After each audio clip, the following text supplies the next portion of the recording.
alamin arrahmanirrahim maliki yaumiddin. Bismillahirrahmanirrahim. Alhamdulillahirabbil alamin wassalatu wassalamu ala sayyidina Muhammadin asyrafil mursalin wa ala alihi washabbihi ajmain. Subhanaka la ilma lana illa ma 'allamtana innaka antal alimul hakim. Tub 'alaina innaka antat tawwabur rahim wa taqabbal minna innaka antas samiul alim.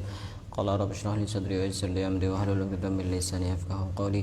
Na'udzu ta'alluma wa ta'liman li fadada wal istifada wa tamassuka ala kitabillah wa sunnati rasulih wa du'a ila al-huda wa dalala ala al-khair ibtigha amradatihi wa qurbihi wa tawabihi subhanahu wa ta'ala. Qala al-musannif rahimahullah ta'ala wa nafa'ana bihi wa bi 'ulumihi wa amadana bi asrar fid darain amin. Kita lanjutkan kajian pada kesempatan kali ini, dan sekarang kita akan membahas tentang beberapa permasalahan seputar puasa yang sebelumnya sebenarnya sudah dibahas tentang materi-materi yang berhubungan dengan puasa. Ini sekarang kita akan bahas secara singkat terkait dengan hukum-hukum seputar puasa. Karena apa? Karena sebentar lagi kita akan memasuki bulan Ramadan. Kira-kira malam Selasa kita sudah tarawih atau malam Rabu. Kalau malam Selasa berarti Sya'bannya itu tanggal 29. Kalau malam Rabu berarti sampai 30 Sya'ban. Karena untuk memasuki bulan Ramadan bisa 29 Sya'ban, sudah nanti masuk Ramadan, bisa nanti kalau hilal tidak terlihat disempurnakan sampai 30 Sya'ban. Tapi kita tidak bisa memastikan karena masih belum melakukan ru'yah. Nanti tinggal nunggu keputusan dari pemerintah. Langsung saya bahas secara cepat, secara ringkas perkara-perkara dan permasalahan seputar puasa dan juga hukum-hukumnya. Pertanyaan pertama, tidak usah kalau sekiranya nulis bisa dan fokus untuk mendengarkan juga bisa, tidak apa-apa. Tapi kalau sekiranya karena fokus nulis akhirnya tidak paham, mending jangan. Nanti intinya paham. Nulis itu gampang. Yang penting paham. Atau kalaupun nulis yang poin-poinnya saja, yang penting saja. Pertanyaan pertama, bagaimana hukumnya niat puasa sebulan penuh? Kalau dalam mazhab Syafi'i, niat puasa itu harus setiap malam. Karena puasa itu ibadah tersendiri, tidak satu paket satu bulan. Tapi kita sebagai orang yang mengikuti mazhab Syafi'i, walaupun niatnya setiap malam, tapi kita dianjurkan untuk pada malam pertama bulan Ramadan kita niat selama 1 bulan penuh. Kenapa seperti itu? Karena jaga-jaga nanti kalau kita lupa niat, maka puasa kita tetap sah menurut mazhab Maliki. Karena menurut mazhab Maliki itu niat puasa 1 bulan penuh cukup 1 kali itu, malam pertama itu. Yang kedua, kalaupun nanti kita sebelum selesai bulan Ramadan ditakdirkan meninggal dunia, maka kita mendapatkan pahala yang penuh. Karena apa? Karena niat puasa sebulan penuh pada waktu bulan Ramadan. Itu salah satu manfaatnya. Itu pertanyaan pertama. Pertanyaan kedua, orang yang lupa niat bagaimana hukumnya? Orang lupa niat puasa bagaimana hukumnya? Puasa Ramadan itu niatnya wajib dilakukan pada waktu malam hari. Dimulai dari kapan? Dimulai dari masuknya maghrib sampai sebelum subuh. Ingat ya, niat itu dimulai dari maghrib sampai sebelum subuh. Jangan dipahami niat itu bisa dilakukan hanya setelah sholat tarawih. Bukan. Mau setelah buka boleh, setelah tarawih boleh, jam 9 malam boleh. Yang penting antara maghrib sampai subuh. Kalau tidak antara maghrib sampai subuh, yang kita bahas adalah puasa wajib, termasuk puasa Ramadan atau puasa qadha, maka bagaimana orang yang lupa niat? Pagi misalnya jam 6 baru ingat kalau dia tadi malam belum niat, lupa niat. Pertama, puasanya tidak sah. Yang kedua, dia wajib untuk tidak makan, tidak minum sampai maghrib. Sudah tidak sah, tidak boleh makan dan minum sampai maghrib. Kemudian dia wajib untuk mengqadha. Makanya harus benar-benar diperhatikan urusan niat. Kenapa kok seperti itu? Dikatakan oleh para ulama, kok bisa niat lupa? Itu berarti orang yang tidak mementingkan urusan ibadah sehingga sampai lupa niat gitu. Paham orang yang lupa niat? Paham ya? Paham. Pertanyaan yang berikutnya, bagaimana hukumnya orang yang punya hutang puasa dan belum mengqadha sampai datang Ramadan berikutnya? Jawabannya, dia berdosa karena teledor. Tahun kemarin punya hutang puasa, ini rata-rata perempuan. Ramadan berikutnya masih belum dibayar hutangnya. Pertama, dia berdosa. Kedua, dia tetap masih punya tanggungan untuk mengqadha puasanya. Kapanpun, sampai kapanpun dia tetap wajib untuk mengqadha puasanya. Yang ketiga, dia terkena denda membayar fidyah. Jadi di samping dia punya kewajiban mengqadha, dia juga terkena denda membayar fidyah. Kenapa kok terkena denda membayar fidyah? Karena dia teledor itu. Masa jangka waktu 1 tahun tidak cukup untuk mengqadha? Itu kan karena orangnya teledor. Masih banyak waktu, tunda sampai mepet Ramadan. Nah, membayar fidyah. Kalau 1 hari dia tidak puasa, fidyahnya sekitar 7 on. Kalau 10 hari, ya 7 on dikali 10. Itu kalau lewat 1 tahun. Lewat 2 tahun misalnya, ya tinggal dikalikan. 7 on dikali 2 dikali hari yang ditinggalkan itu. Kalau misalkan 3 tahun yang lalu, berarti kan kelewat 3 kali Ramadan. Ini juga nanti berlipat fidyahnya. 7 on dikali 3 dikali hari yang dia tidak puasa itu. Paham? Paham ya? Itu kewajibannya. Pertanyaan berikutnya. Ini saya buat pertanyaan sendiri, saya jawab sendiri. Nanti kalau saya tanya yang hadir di sini, lama nanti. Pertanyaan berikutnya, bagaimana orang puasa tapi tidak sahur? Ya tidak apa-apa, kenapa? Tidak apa-apa, orang puasa tapi tidak sahur. Karena sahur ini bukan syaratnya puasa. Sahur ini hukumnya sunnah. Orang puasa tidak sahur, ya tidak apa-apa. Yang penting kan dia kuat puasa, kuat menghadapi kenyataan juga. Tidak apa-apa, puasa tidak sahur tidak apa-apa. Kadang-kadang kan ada orang karena apa tidak ngerti, pagi-pagi sudah sarapan. Loh, kenapa kok tidak puasa? Tadi malam tidak sahur. Ya kenapa hubungannya sama sahur? Sahur itu sunnah. Mau dia sahur, mau tidak sahur, ya terserah. Yang penting puasanya tetap sah gitu. Paham? Nah, pertanyaan berikutnya, bagaimana hukumnya mencicipi makanan pada saat puasa? Tidak usah ragu-ragu. Mencicipi makanan itu tidak batal. Mencicipi makanan itu tidak batal. Apa yang disebut mencicipi beda sama makan. Makan itu masuk ke perut. Mencicipi tidak masuk. Mencicipi itu tidak batal puasanya. Hanya saja para ulama membahas, bisa jadi mencicipi itu hukumnya makruh, bisa jadi tidak makruh. Tapi bukan masalah yang dibahas adalah batal dan tidak batal. Hanya urusan makruh dan tidak makruh. Makruh pada saat tidak ada keperluan kok mencicipi. Artinya orangnya ini yang masak ini sudah mahir. Biasanya kalau dia masak tanpa dicicipi pun sudah enak. Ini kemudian mencicipi ini kan tidak ada keperluan. Bagaimana? Makruh, hanya makruh, tidak batal. Tapi kalau memang dia ragu-ragu karena ada tamu misalnya, nanti takut tidak enak rasanya, atau kurang garam atau kurang gula misalnya, dicicipi ya tidak apa-apa. Yang penting tidak dimasukkan ke sini. Mencicipi itu kan cuma di lidah itu. Mencicipi, mengunyah sama.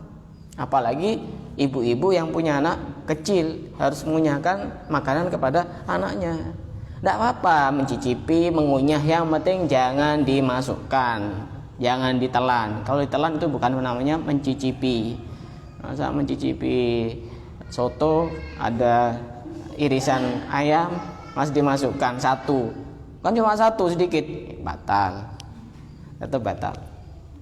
Jadi mencicipi makanan tidak usah ragu-ragu, tidak batal, tidak batal, yang penting tidak ditelan. Pertanyaan berikutnya, bagaimana hukumnya sikat gigi pada saat puasa? Sikat gigi itu tidak apa-apa. Jadi jangan gampang terpengaruh sama orang-orang yang bilang, cepat sikat gigi sebentar lagi imsak. Ya tidak apa-apa, mau jam 9, mau jam 10, mau jam 11 siang, tidak apa-apa. Yang penting syaratnya pasta giginya jangan ditelan, dan lebih-lebih sikat giginya jangan ditelan. Tidak apa-apa.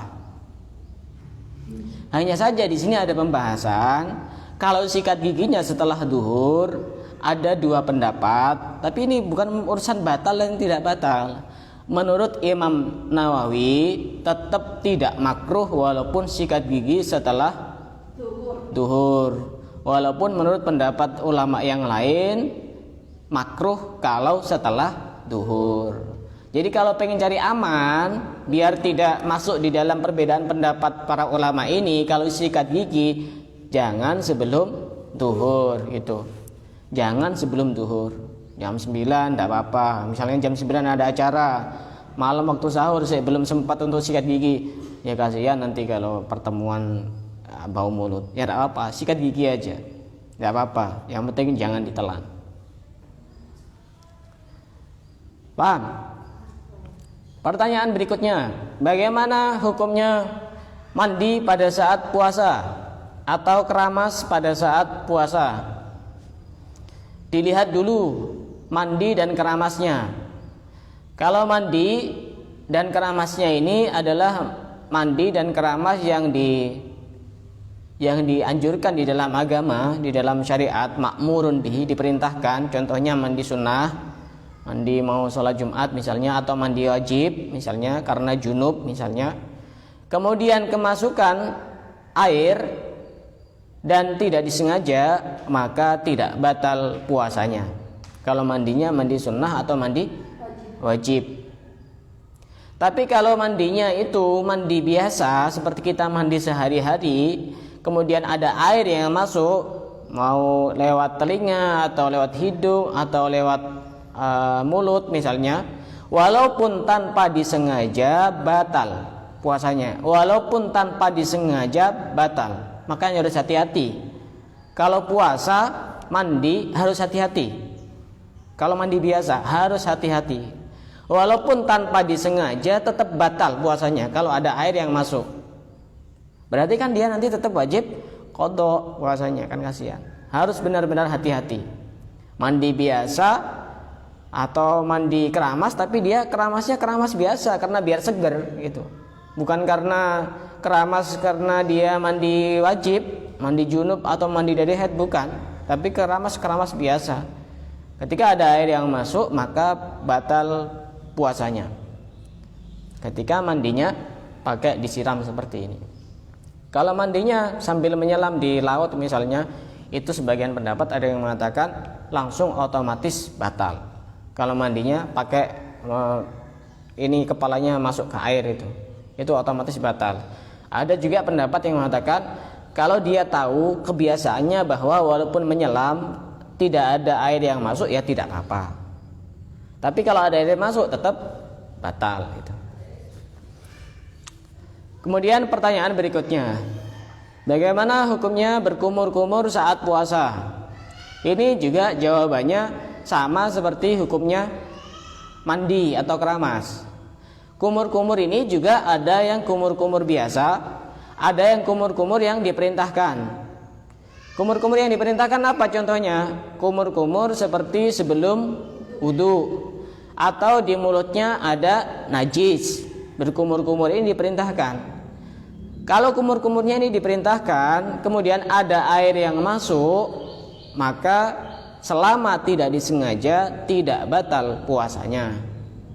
Kalau kumur-kumurnya diperintahkan seperti kumur-kumur sunnah atau ada najis di mulutnya, itu yang diperintahkan. Ketika ada air masuk, yang penting tidak disengaja maka tidak batal puasanya. Nanti kalau saya ngomong misalnya asalnya batal atau tidak batal diingatkan. Kadang-kadang ini lupa. Mulut ini kadang pengennya ngomong batal, tapi yang keluar tidak batal. Saya pernah lihat salah satu video saya itu. Makanya diingatkan, takut saya lupa. Kadang-kadang yang mau dikeluarkan itu batal, tapi ternyata yang keluar tidak batal. Nah, kumur-kumur yang biasa, misalnya ya karena kita pengen kumur-kumur untuk membersihkan mulut itu. Kalau ada air yang masuk, walaupun tanpa disengaja, maka tetap batal puasanya. Makanya kalau kita mau kumur-kumur caranya gampang. Kita niatkan wudu walaupun kita tidak mau sholat. Kita niatkan wudu, misalnya mau sholat sunnah atau mau baca Quran, kan butuh wudu. Jangan kumur-kumur biasa. Kumur-kumur setelah itu wudu. Berarti kumur-kumurnya ini satu paket dengan wudu. Jadi itu aman nanti ketika ada air yang masuk tanpa disengaja tidak batal puasanya. Paham? Ini tak siapkan tuh 38 soal. Biar apa? Biar nanti kalau waktu puasa itu ditanya itu ndak bingung-bingung. Ditanya hukum itu ndak bingung-bingung. Apa manfaatnya hadir taklim ndak tahu hukumnya? Itu biar tahu semuanya. Pertanyaan berikutnya, bagaimana hukumnya menelan ludah pada saat puasa? Menelan ludah ini termasuk sesuatu yang sulit untuk dihindari. Dan menelan ludah ini tidak membatalkan puasa ketika memenuhi 3 syarat. Ingat 3 syarat ini. Menelan ludah tidak membatalkan puasa ketika memenuhi 3 syarat. Yang pertama, ludahnya sendiri, bukan ludah orang. Ludah orang tidak usah tanya, batal.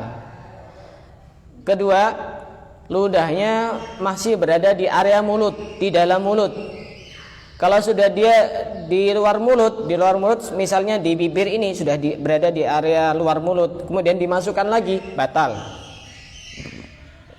Ketiga, ludahnya tidak bercampur dengan sesuatu yang lain. Ludah murni, 100% ludah.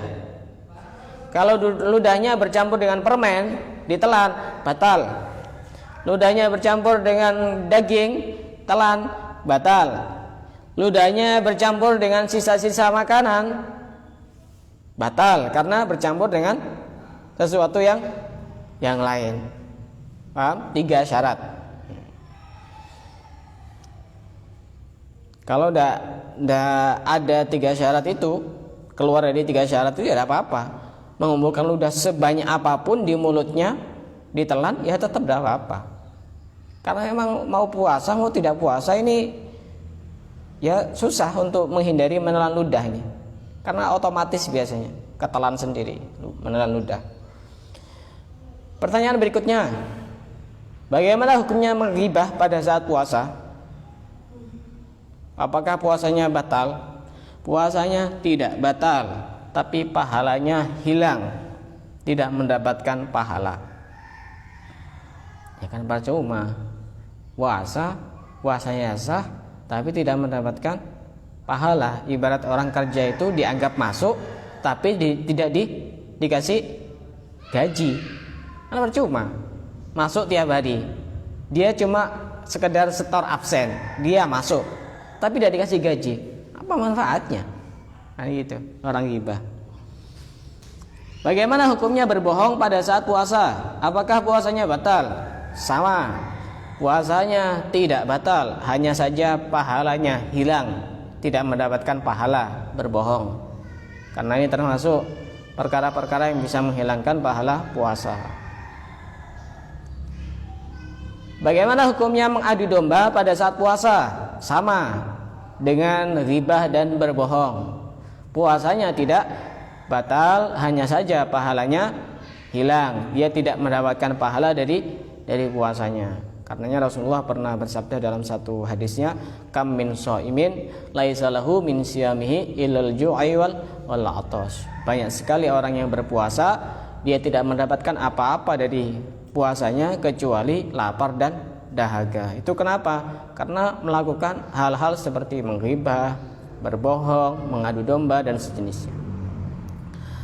Pertanyaan berikutnya, bagaimana hukumnya orang yang berpuasa kemudian di tengah-tengah puasa dia keluar darah haid? Bagaimana? Batal puasanya.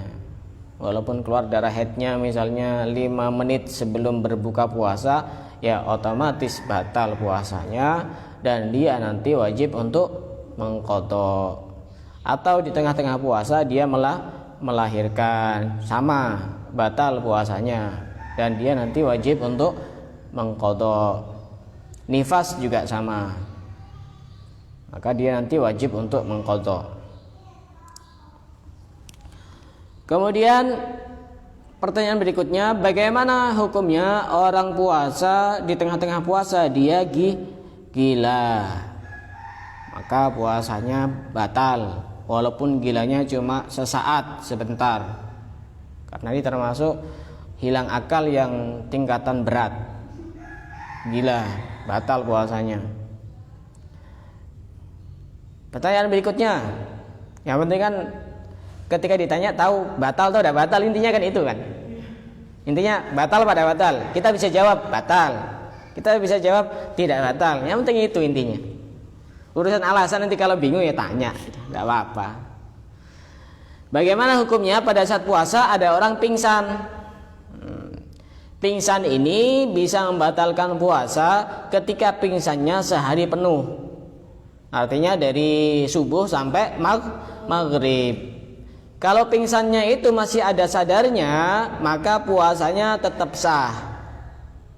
Apalagi pingsannya itu cuma misalnya 5 menit, 10 menit sah puasanya. Tapi kalau pingsannya itu satu hari penuh di sini maksudnya dari subuh sampai maghrib, ini kan waktunya puasa, maka batal puasanya. Kemarin saya contohkan, misalnya ada orang setelah sahur dia pingsan. Kenapa kok pingsan? Karena mau puasa. Kemudian jam 1 siang dia sadar. Pada saat sadar dia tanya, ini jam berapa? Jam 1. Pingsan lagi karena masih lama buka puasanya. Setelah itu dia isya baru sadar. Kemudian dia tanya, ini jam berapa? Jam 7 malam. Alhamdulillah langsung sadar. Ini kan berarti pingsan ada jeda sadarnya. Bagaimana? Sah puasanya. Enak kalau kayak gitu. Tidak kerasa puasanya. Pertanyaan berikutnya, bagaimana hukumnya tidur sehari penuh pada saat puasa dari subuh sampai maghrib? Gimana? Puasanya tetap sah. Oh nanti gimana sholatnya? Itu kan urusan sholat. Yang ditanyakan kan urusan puasa. Orang mau tidur dari subuh sampai maghrib, ya tetap sah puasanya. Urusan sholat itu kan urusan lain. Urusannya dia sama Allah nanti. Qadha ya qadha gitu. Tapi kalau ditanyakan masalah batal dan tidak batal puasanya, tidak batal puasanya. Tapi kadang-kadang orang itu tidurnya sembrono sampai meninggalkan kewajiban sholat itu dengan alasan naumus shaimi ibadatun. Tidurnya orang yang berpuasa itu adalah ibadah. Tidur yang bagaimana? Tidur itu kalau diniatkan baik ya jadi ibadah. Misalnya daripada saya puasa-puasa ghibah, mending saya tidur, ya tidak apa-apa, ibadah. Tapi kalau dia bisa memilih daripada tidur, lebih baik saya baca Quran dan saya bisa baca Quran, ya lebih baik baca Quran sambil dzikir atau sambil ngaji atau yang lain, itu lebih bermanfaat. Pertanyaan berikutnya, bagaimana hukumnya ngupil pada saat puasa? Ngupil itu tidak membatalkan puasa. Tidak usah takut yang punya hobi ngupil. Tidak batal puasanya, asal ngupilnya pakai salah satu dari jari ini, jari jempol, jari telunjuk, jari tengah, jari manis, jari ini. Tidak batal. Yang batal itu ketika sampai di bagian hidung yang sekiranya dia terkena air, kerasa panas. Nyampe situ baru batal. Ini tidak mungkin nyampe semua ini, 5 ini. Tidak mungkin nyampe semua ini. Jadi tidak batal. Kecuali ngupilnya pakai sapu lidi. Pakai sapu lidi itu ya nanti bisa batal. Yang berhubungan dengan hidung juga sama. Ada orang puasa pakai fix. Tahu fix? Ya. Nah, yang dihirup, nah, itu juga tidak apa-apa. Tidak batal. Yang penting paham ya, mobil tidak batal, pakai fix tidak batal. Yang penting itu jawabannya, batal tidak batal. Setelah ini saya offline kan ya, saya matikan, coba tanya secara singkat di ini. Tinggal jawab batal tidak batal gitu. Pertanyaan berikutnya, bagaimana hukumnya memakai obat tetes mata pada saat puasa? Tidak batal. Kenapa? Karena yang membatalkan puasa itu adalah masuknya sesuatu ke lubang yang ada 5: mulut, telinga, hidung, jalan buang air kecil, jalan buang air besar. Kalau perempuan, mohon maaf, ditambahi sama lubang yang di sini. Lubang yang di sini ini kalau kemasukan sesuatu batal. Kalau perempuan berarti ditambahi 1 itu. Jadi kalau mata enggak. Bagaimana bercelak pada saat puasa? Sama, tidak batal. Mau celaknya itu seukuran 1 meter atau 1/4 kilo ya enggak apa-apa. Mau sampai kayak hantu itu matanya ya enggak apa-apa. Enggak batal puasanya. Paham? Terutama perempuan ini nanti ditanya, Mbak, gimana hukumnya celak, pakai celak saat puasa? Kayaknya batal kayaknya. Enggak yakin banget. Jangan kayaknya, yang yakin. Batal gitu, tidak batal gitu. Jangan kayaknya. Nanti yang tanya ini, oh ini hukum kayaknya ini. Tanya yang lain aja. Enggak meyakinkan. Pertanyaan berikutnya, bagaimana hukumnya membersihkan telinga saat puasa? Dilihat dulu, dia membersihkannya pakai apa? Kalau membersihkannya pakai antara 5 ini, tidak batal. Pakai ini, sama. Yang batal itu adalah ketika membersihkan telinga dan membersihkan telinga itu nyampe di area yang tidak bisa dijangkau sama jari kelingking ini. Ya contohkan gini. Nah, yang tidak bisa dijangkau sama jari kelingking ini, kemudian kemasukan sesuatu, mau itu benda maupun yang lain, batal puasanya. Yang tidak bisa dijangkau sama ini, jari kelingking ini. Berarti nanti akan ada permasalahan bagaimana orang hukumnya membersihkan telinga pakai cotton bud, otomatis melebihi ukuran ini. Berarti puasanya batal. Kalau membersihkan telinga pakai cotton bud batal. Kalau pakai ini, pakai jari kelingking ini tidak batal. Jadi jangan gampang-gampang. Gimana hukumnya membersihkan telinga? Batal. Batal yang gimana? Batal gampang. Dilihat-lihat dulu.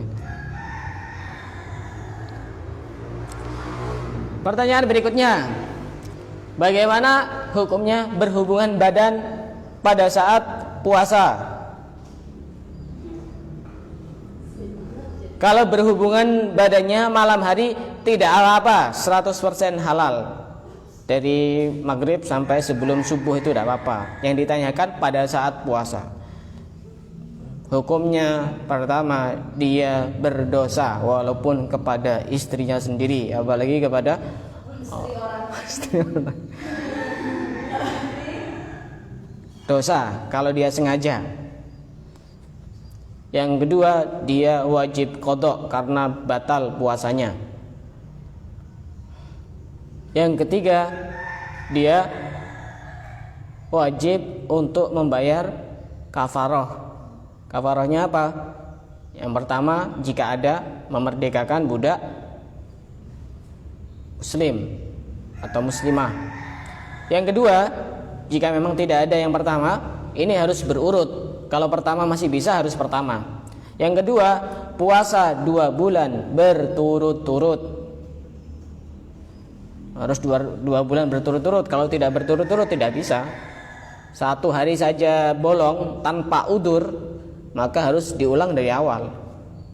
Kalau dikira tidak mampu, maka dia harus memberikan makan 60 orang fakir miskin. Setiap orang 1 mud. Berarti 1 mud itu 7 on dikali 60. Ini resikonya berat kalau orang berhubungan badan pada saat puasa. Makanya kayak yang sudah menikah itu ya, kalau siang-siang, pagi-pagi, sore-sore ya jangan deket-deket sama istrinya. Itu kalau memang disengaja. Kalau tidak disengaja, tidak mendapatkan hukum yang kafaroh itu, tapi puasanya yang tetap batal. Masa ada tidak disengaja? Kemarin ada yang nyeletuk itu. Itu contoh yang paling mudah, itu pengantin baru. Jadi akadnya itu hari Senin misalnya, hari Senin besok itu kan Selasanya puasa. Dikira dia masih belum puasa kan, akhirnya siang-siang dekat sama istrinya. Itu kan bisa jadi tidak sengaja, bisa jadi. Tapi susah, contoh tidak sengaja itu susah.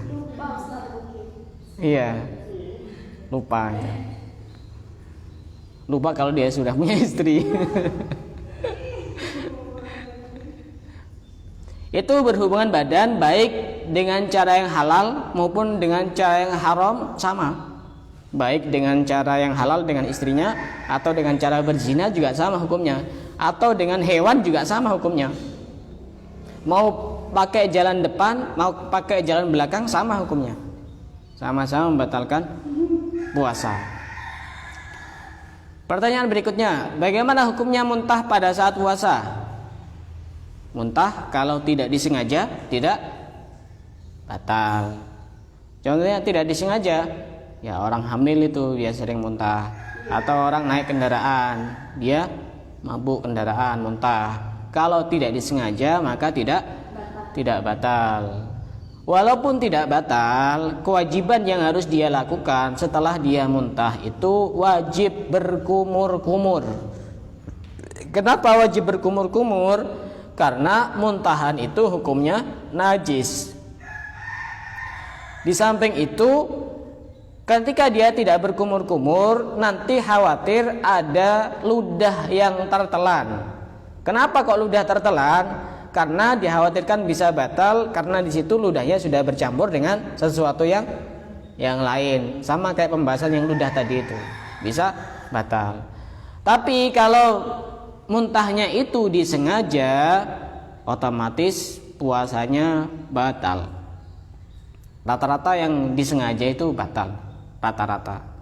Tapi ada yang tidak batal, kayak mencicipi makanan tadi itu, mau sengaja, mau lupa, mau tidak sengaja, ya sama, tidak batal. Paham? Muntah. Pertanyaan berikutnya. Jadi nanti gampang kalau mau nyari kumpulan hukum-hukum seputar puasa. Pertanyaan berikutnya, bagaimana hukumnya keluar mani pada saat puasa? Dilihat dulu. Kalau keluar maninya itu dengan sengaja, walaupun tanpa berhubungan badan, maka puasanya batal. Contohnya bagaimana? Contohnya kalau dalam istilah sekarang, orang onani mengeluarkan mani dengan tangan, itu batal puasanya kalau disengaja. Walaupun dengan cara yang halal, misalkan dengan tangan istrinya, itu halal, 100% halal, tetap batal puasanya kalau keluar mani. Bagaimana nanti ketika orang mimpi basah pada saat puasa, siang-siang mimpi basah, itu kan juga keluar mani. Tapi yang perlu dipahami di situ tidak sengaja, puasanya sah.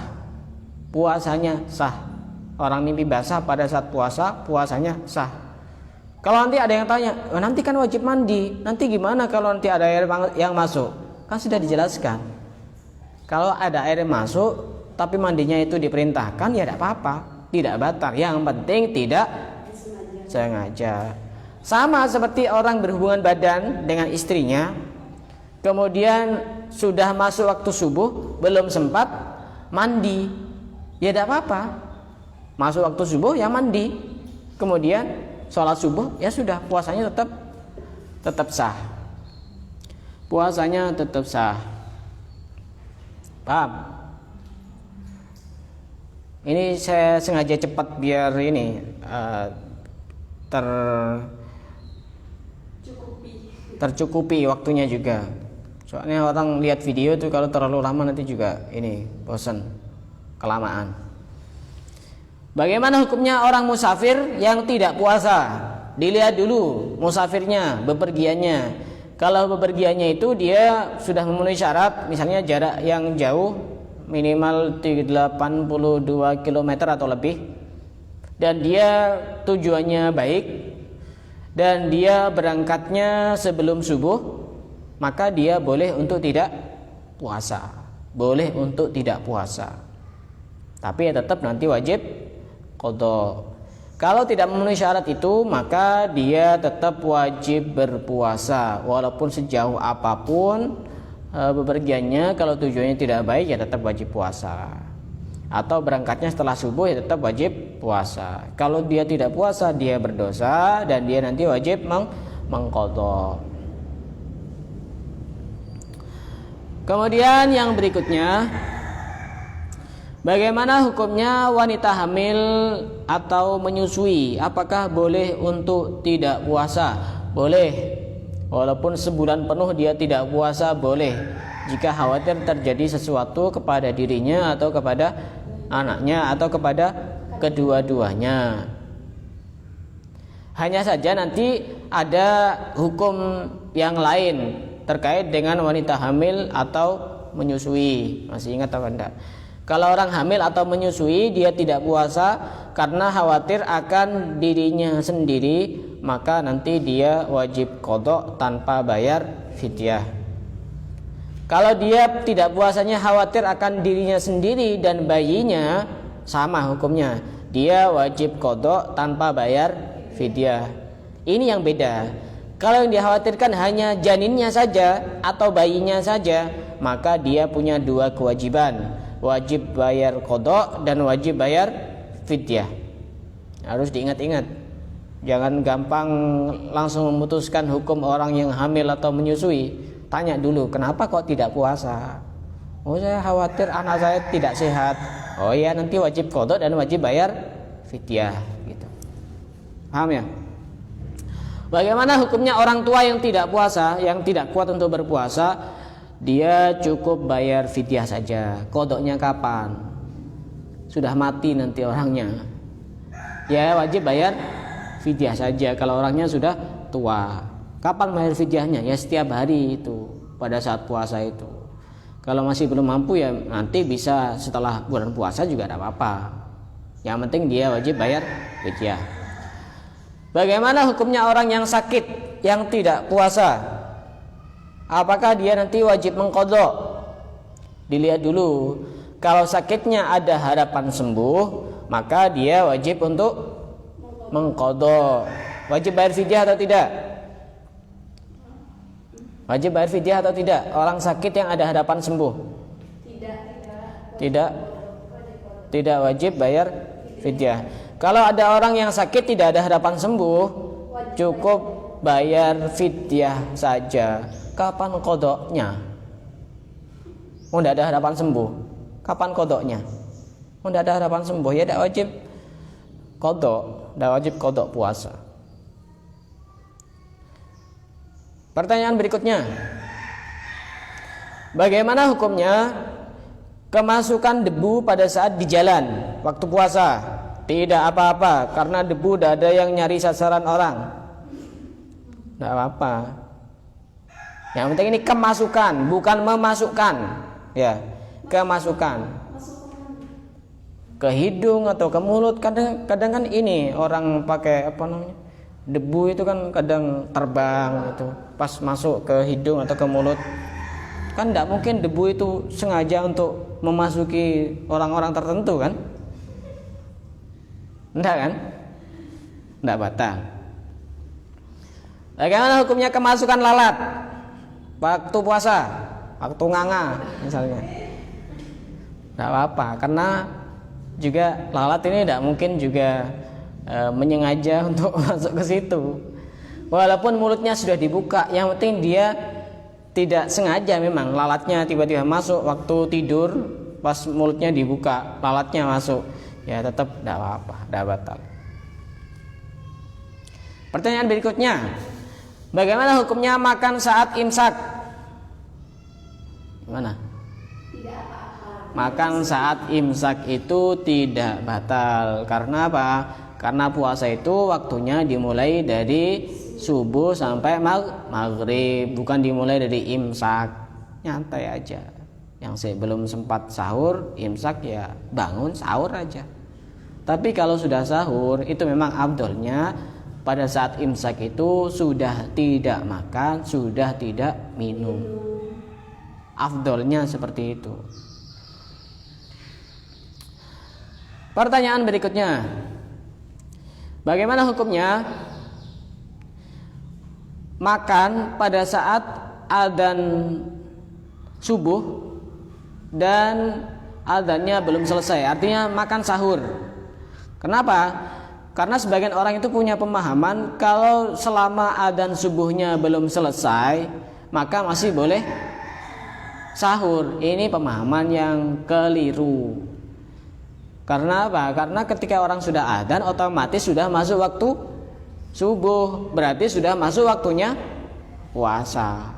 Jadi mau adzannya belum selesai atau sudah selesai sama saja, tetap puasanya batal. Puasanya batal dan dia nanti tetap wajib untuk mengqadha, tidak boleh makan, tidak boleh minum sampai maghrib. Pertanyaan berikutnya, bagaimana hukumnya menghirup aroma makanan saat puasa? Di dapur atau di warung tidak apa-apa. Mau diseleksi satu persatu dari warung ke warung tidak apa-apa. Menghirup aroma makanan tidak apa-apa. Pertanyaan berikutnya, tadi tidak batal ya, tidak batal. Bagaimana hukumnya mencium pada saat puasa? Ya mencium orang. Tadi itu kan menghirup. Bukan, mencium makanan tidak ada hubungannya. Ngapain juga dicium makanan? Kurang kerja. Mencium orang pada saat puasa. Mencium pada saat puasa hukumnya haram ketika bisa membangkitkan syahwat walaupun kepada istrinya sendiri, apalagi kepada orang lain. Ketika bisa menimbulkan syahwat. Tapi ketika tidak menimbulkan syahwat, maka ini hukumnya khilaful aula, menyalahi sesuatu yang lebih utama, artinya tidak bagus, tidak baik. Apakah membatalkan puasa? Dilihat dulu. Kalau dengan mencium dia bisa keluar mani, maka batal puasanya. Kalau tidak batal puasanya. Hanya saja nanti itu tadi hukumnya bisa haram. Makanya tidak usah acara mencium-mencium kalau lagi puasa. Pertanyaan berikutnya, paham? Paham. Yang tidak paham tanya. Ini soalnya saya sebutkan pertanyaan secara cepat ini. Bagaimana hukumnya menelan dahak pada saat puasa? Dahak dan sejenisnya yang di sini, dari sini. Ini. Kalau masih berada di dalam itu disebutkan batasannya adalah makhraj huruf ha. Kalau masih berada di makhraj huruf ha kemudian ditelan tidak apa-apa karena masih berada di dalam. Tapi kalau sudah berada di makhraj huruf kha itu kan dirasakan sendiri sudah berada di luar itu. Maka ketika dahaknya sudah berada di makhrajnya huruf kha kemudian ditelan maka batal puasanya. Sedangkan ulama berbeda pendapat tentang makhrajnya huruf ha. Kalau menurut Imam Nawawi itu termasuk anggota luar. Berarti nanti kalau ditelan hukumnya batal. Kalau menurut Imam Rafi'i termasuk anggota dalam, bagian dalam. Berarti kalau ditelan tidak batal. Tapi yang huruf kha itu semuanya sepakat termasuk bagian luar. Jadi nanti batal puasanya kalau ditelan, dahak dan sejenisnya itu. Bagaimana hukumnya suntik pada saat puasa? Suntik pada saat puasa itu boleh karena darurat. Hanya saja nanti ketika ditanyakan apakah batal puasanya, dilihat dulu. Kalau suntiknya itu berupa makanan, misalnya semacam yang bisa ngasih suplemen atau semacam infus yang bisa mengenyangkan vitamin dan seterusnya, itu jenisnya kayak itu, maka batal puasanya. Kalau jenis suntiknya seperti itu. Tapi kalau jenis suntiknya tidak seperti itu, tidak berupa makanan yang mengenyangkan seperti itu, maka diperinci. Kalau yang disuntik itu melalui otot biasa, maka tidak batal. Tapi kalau melalui urat-urat besar, maka batal puasanya. Jadi kalau disimpulkan yang hukum suntik ini, pertama hukumnya membatalkan secara mutlak. Pertama, membatalkan secara mutlak karena sudah masuk ke dalam. Pertama hukumnya. Kedua, tidak membatalkan secara mutlak karena tidak melalui lubang yang 5 tadi itu. Kedua, yang ketiga ini diperinci. Yang tadi itu, kalau berupa makanan otomatis batal. Tapi kalau tidak berupa makanan, kalau melalui otot biasa tidak batal. Kalau melalui urat besar maka batal. Bagaimana solusinya kalau ada orang sakit saat puasa? Ya suntiknya malam hari. Kalau misalnya terpaksa suntiknya tidak malam hari, ya tidak apa-apa suntik. Cuma nanti lebih baik qadha saja, menghindari perbedaan pendapat di antara para ulama ini. Walaupun juga ada pendapat yang mengatakan tidak batal secara mutlak, lebih baik qadha saja, jaga-jaga. Itu. Tapi pendapat yang lebih kuat yang diperinci tadi itu, yang lebih kuat.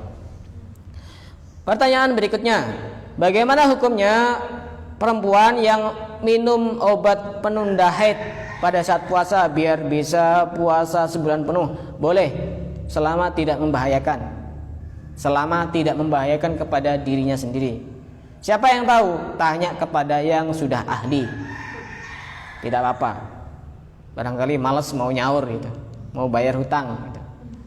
Tidak apa-apa, selama tidak membahayakan dirinya sendiri. Pertanyaan terakhir. Sebenarnya masih banyak. Terakhir. Ini sudah jam 7 kurang 2 menit. Bagaimana hukumnya bekam pada saat puasa? Hukumnya apa? Makruh, tidak batal puasanya kecuali darahnya diminum. Donor darah juga sama seperti itu, tidak batal puasanya. Hanya saja hukumnya makruh pada saat puasa. Kalau malam tidak usah tanya. Malam itu tidak usah tanya. Ngupil malam, langsung jawab tidak batal karena tidak puasa. Makan malam tidak batal, tidak puasa. Itu beberapa permasalahan seputar puasa, dan insyaallah kita sambung pada pertemuan-pertemuan yang berikutnya. Wallahu a'lam bishawab.